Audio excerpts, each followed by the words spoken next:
I don't listen to that incense burning. I say Catholicism. So listen. After I rant and rave, when I rant and rave, it's going to pull long and I come back and tell. So after I rant and rave, he said, sit down. He said, listen, I cannot give you all the answers. What I would do, I would give you books and tapes. You would read them, you decide for yourself. But we started to talk. And we talked for about 3 hours. This Catholic, he had no scholar, he had no priest, he never went to seminary, he never do a theology course. This is a man who just loved his Catholic faith. He just read as much as he could read. And this man, for about 3 hours, all the ammunition I thought I had, he was able to defend his Catholic faith. This man was able to defend his faith so much, even though I didn't believe a single thing he told me. I was impressed with the fact that he was able to defend his faith. It's the first time a Catholic was able to sit down with me and put me in my place and sit down and defend his faith. It is not something I was accustomed to seeing. Catholics normally are like sheep, where they point them to go. But this man was able to defend his faith. This man stood up for his faith. And just because I was so impressed, I took the books and I took the tea. What a mistake I made. Because he gave me a book called Surprised by Truth by Patrick Madrid. It is when you see Journey Home, it is Journey Home in a book form. Where they have Protestant pastors, there's about 12 Protestant pastors, giving their story of Pentecostal evangelicals, televangelists, men who were millionaires, men who used to have a big church. They leave all that to find Jesus in the Eucharist. That's their story. Then he gave me a tape, a conversion story by Dr. Scotland, and he gave me another conversion story by Tim Staples. Well, I read a book, in 2 I read a book. Now listen, scholar, I never finished school. But for me time, I was so hungry for the truth. I read that book in a few days, maybe about 2 or 3 days. I listened to the tape over and over in 2 or 3 days in the car. Whole day I listened to this cassette tape. And I wanted more. I said miracles started happening. I asked him for more. And every day he would call me, how the book going? How the tape going? I said, going good. And every time I asked a question, he would have a book. Yeah, you see what happened to Bernadette? Happened to me. Every time I asked a question, he would have a book. And then I say, listen, I need to find out something. If it is, I can find out who gave us the Bible. That will help. He said, book 1. He gave me a book called Where We Get the Bible by Father Henry Graham. I read a book in about 2 nights. I read this book. What is amazing about this book now? The book is written by Father Henry Graham. This is a Catholic. So as far as I was concerned, it has a Catholic bias. Right? So I feel Father Henry Graham would twist history to suit the Catholic Church. So I had to find out for myself. Now I used to polish the floor in UWE, School of Continuing Studies Library upstairs.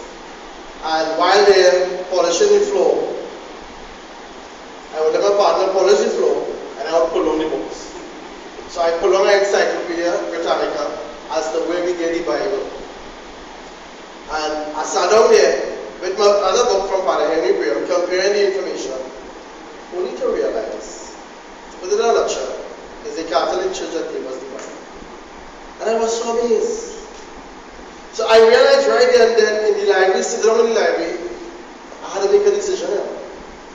This thing is too blatant for me to resist. It is too blatant. And every question I had, he had a book. Every question. When he finished with me, he was spending about $20,000, $300 in books and in tapes and information, just feeding the books and information. So he's a man of means. God has used who he needs to use to get his will accomplished. Amen.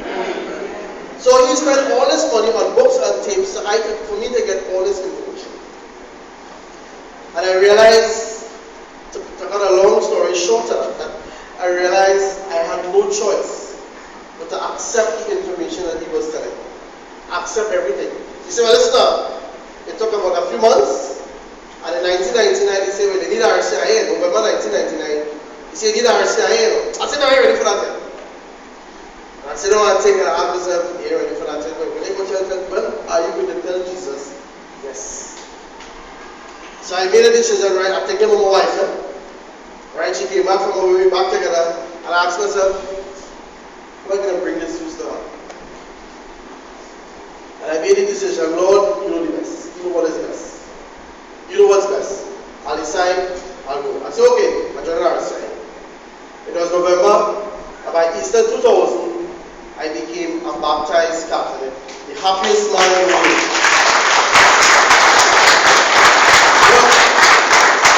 I can't give my testimony on sharing this. And then miracles started to happen. I mentioned me and my wife was married since 1989. We reached here 1999, 2000. I remember, no, we had no children. We had no children for all those years. And I remember the week I was to get baptized this Saturday. And the week before, the previous Saturday before Easter, going to the RSI class in the church to do whatever rites we had to do. She called me a day. I remember that morning, that Saturday morning, she was acting real strange, real bad. She was crawling up. I couldn't even talk. I couldn't even give her a kiss if I didn't know. And by Saturday evening, she said, "Thomas, I went by the doctor today. And the doctor said, if I don't get 2 weeks rest, I'm going to lose the baby." I said, "What? You're pregnant?" She said, "Yes." I said, "Wow." So, I tell my godfather, I said, "My wife pregnant for him." But he was so happy. He was so happy. I doubted Thomas. I didn't really believe it. We went to the ultrasound the next week. And when I see the little thing, the little spot in the ultrasound, where I was like, it was amazing. But strange things started to happen. Because for some reason, I remember before she announced to me she was pregnant, I was getting sick all the time.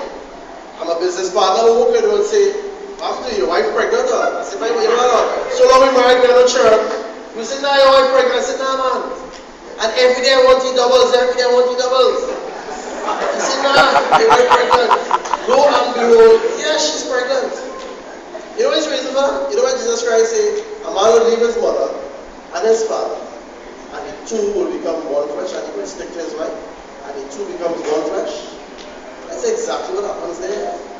It's not only she pregnant, I was pregnant too. Because every day I want to double every single day. But it's the happiest time of my life. But funny, my wife was the right young age of 36 with her first child. And she wasn't sick at all. No complications whatsoever. 38. At the right young age of 30 with her first child, and she was not sick. She didn't get no sickness at all. I was getting sick all the time. This is what Jesus Christ meant. Two becoming one flesh in more ways than one. Correct. So after getting baptized now, it was a real battle with myself and my family. Because my mother cried for days upon days. How am I going to explain to her I am no Catholic? You see, brothers and sisters, the Jehovah's Witness unto the Seventh Adventist, the Catholic Church is the abomination of desolation that stands in a holy place according to the book of Daniel, and is the whore of Babylon in the book of Revelation. The Catholic Church is the worst thing in the world as far as they're concerned. So now to step into the Catholic faith was really, really something, a grave sin. And I will tell you this. There is no other place I personally would rather be. There is no other place to me on this earth that is greater than the Holy Roman Catholic Church. Where else are you going to get Jesus in the Eucharist? You're not going to get Jesus in the Eucharist no place else. Only in the Catholic faith. Thank you very much.